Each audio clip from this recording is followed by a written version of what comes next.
Maligayang pagbabalik sa Rai Movie Recaps. Narito na naman po tayo sa isa na namang magandang pelikula na pinamagatang Sweetheart na napalabas noong 2019. Kaya't ano pa ang ating hinihintay? Sit back, enjoy and relax, love you. Nagsimula ang pelikula nang makita natin si Jen na napadpad sa dalampasigan ng isang isla. At nang magkamalay na nga siya ay nakita niya doon ang isang lalaki na kakilala niya at siya nga ay si Brad. Nagtamo nga ito ng malalim na sugat ng matusok si Brad ng isang matalim na coral. At nakita naman natin na sinubukan niyang iligtas ito pero hindi nga niya nagawa ito. Pero bago nga mamatay si Brad ay natanong nito si Jen kung nakita daw ba niya iyon. Matapos nun ay naisip na nga lang niya na kunin ang flare gun na nakay Brad at naisip halughugin ang isla. Habang naglalakad-lakad siya ay nakita niya ang isang supot at may laman nga ito na mga gamit. Sa tingin niya ay pagmamay-ari ito ng iba pang tao na na-stranded din sa islang ito. Sa loob nga ng isang kahon doon ay may nakita siyang posporo at iba pang gamit. At matapos nang lumipas ang nagbabagyong gabi ay nang kinabukasan nito ay nakakita siya ng mga isdang napadpad sa isla. At doon nga ay nakakita din siya ng isang sugatang potting at patay na nga ito. Matapos nun ay naisip niyang libutin na naman ang isla at nakakita siya ng ilang mga puntod doon. Naisip niya na baka doon nilibing ang mga tao na na-stranded dito at di na nagawa pang mailigtas. Dahil doon ay naisip niyang doon na din ilibing ang katawan ni Brad. At kinagabihan nga niya ay sa pamamagitan ng posporo na nakuha niya ay gumawa siya ng apoy at niluto ang mga isdang nakuha niya kanina.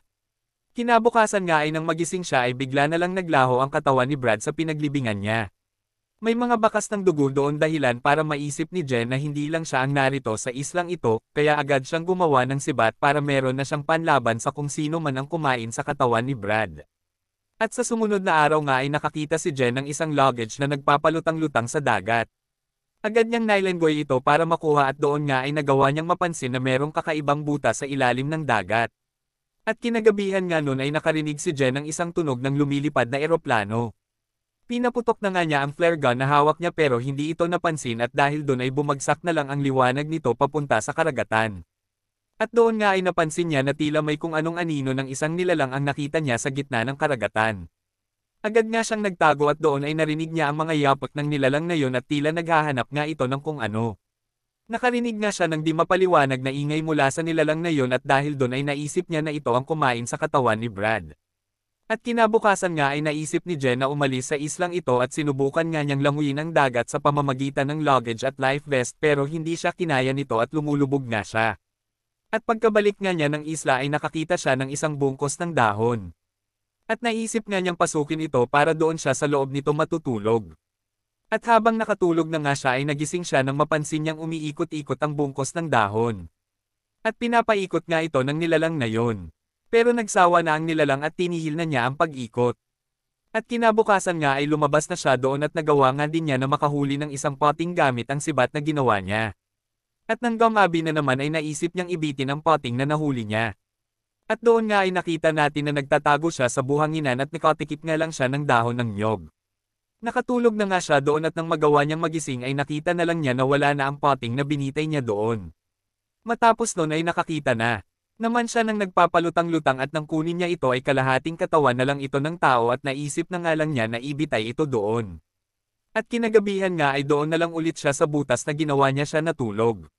Naisip nga niya na wag matulog sa gabing yun para magawa niyang makita kung ano ang hitsura ng nilalang na yon.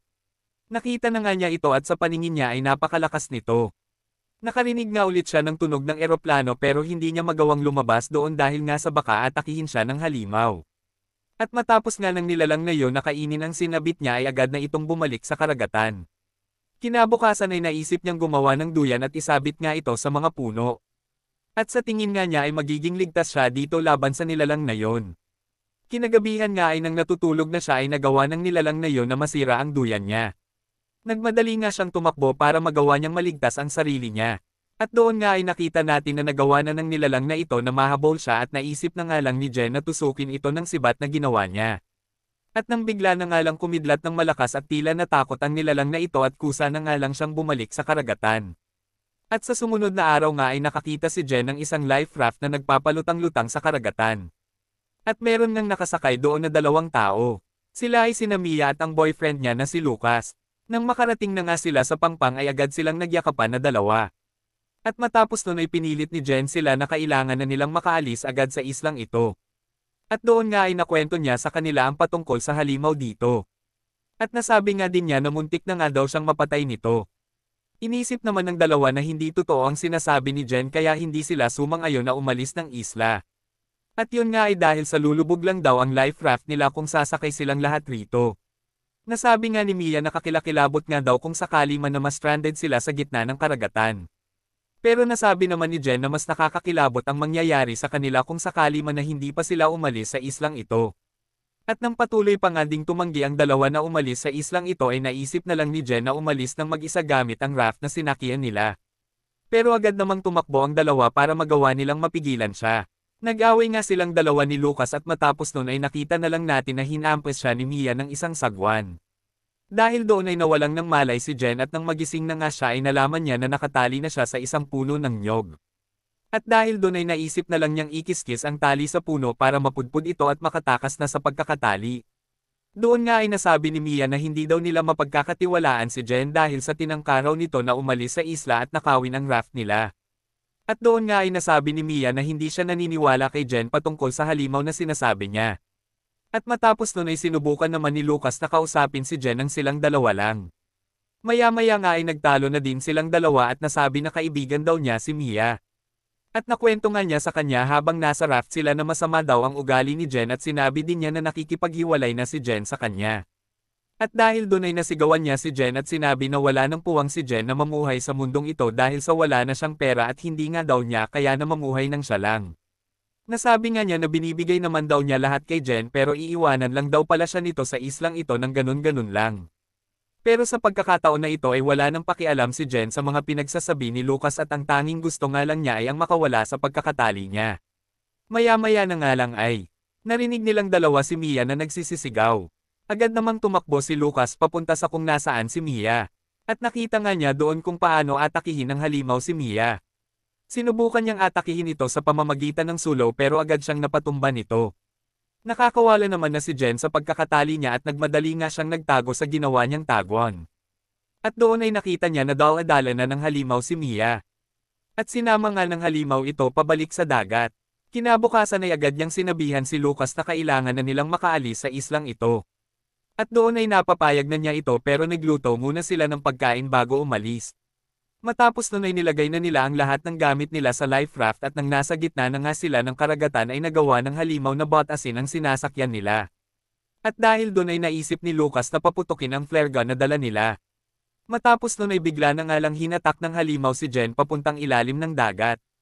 At sa eksenang yun nga ay nakita na natin ng malinaw ang katawan ng halimaw. Mukha itong taong potting na may mga matatalas na kuko at ang paangan nito ay parang sa mga tao. Ang ulo naman niya ay tila hawig sa mga potting at meron nga din itong buntot na tulad ng mga potting. Habang sinusubukan nito na dalhin si Jen sa butas na nakita niya ay naisip ni Jen na saksakin ang halimaw. At dahil doon ay nagawa niyang makakawala sa pagkakahawak nito. At doon ay nakita natin na sinundan pala sila ni Lucas para tulungan si Jen. Pero dahil sa ginawa niyang yun ay siya ang inatake ng halimaw. At sa mga pagkakataon na yon ay wala nang magawa si Jen para tulungan si Lucas dahil sinama na ng halimaw ito papunta sa butas sa ilalim ng dagat. Agad nang lumangoy si Jen pabalik sa isla at nakita niya sa pangpang ang nasira nilang raft. At doon nga ay naisip niyang paliyabin ang natitirang baga doon dahil wala nang laman ang posporo niya. At matapos nun ay nakita natin na naghahanda na siya para kalabanan ang halimaw. Gumawa nga siya ng maraming sibat at kinuha ang maraming mga bagay na mabilis magliyab. At matapos nun ay sinulat niya sa isang notebook ang mga detalye ng kanyang ginagawa.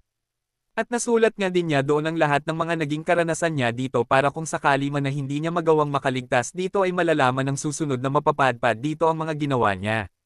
Alam niya na hindi sila maniniwala sa kanya pero kailangan niya niyang isulat doon ang patungkol sa halimaw na umaataki sa mga nasa isla. At pagsapit nga ng gabi ay muling naghanda ang halimaw para umataki. Agad namang sinilaban ni Jen ang mga inipon niyang bagay at matapos nun ay pinagsasaksak niya ng mga sibat ang halimaw na ito. Sinubukan nga nitong atakihin si Jen at doon ay nakita natin na nabalibag siya nito. Muntik na siyang mapatay nito pero buti na lang at nakabangon siya at nakabawi ng atake sa halimaw. Pinagpatuloy nga niyang pinagtutusok ng mga sibat ang halimaw at sa pagkakataon na yun ay ang lahat ng atake ng halimaw ay hindi na nagagawang matamaan si Jen. At dahil sa mga tinamong saksak ng halimaw na ito ay napabagsak na nga niya ito at doon ay naisip niyang pugutan ito ng ulo para mapatunayan niya na meron talagang halimaw rito. At sa huling eksena nga ay nakita natin na nasusunog na ang ilang bahagi ng islang ito dahil sa pakikipaglaban niya sa halimaw. At doon nga ay nakita natin si Jen na mag-isa na lang at hindi nga niya alam kung papaano na siya makakaalis dito. At dito na nga nagtatapos ang pelikula natin para sa araw na ito. Maraming salamat sa panunood.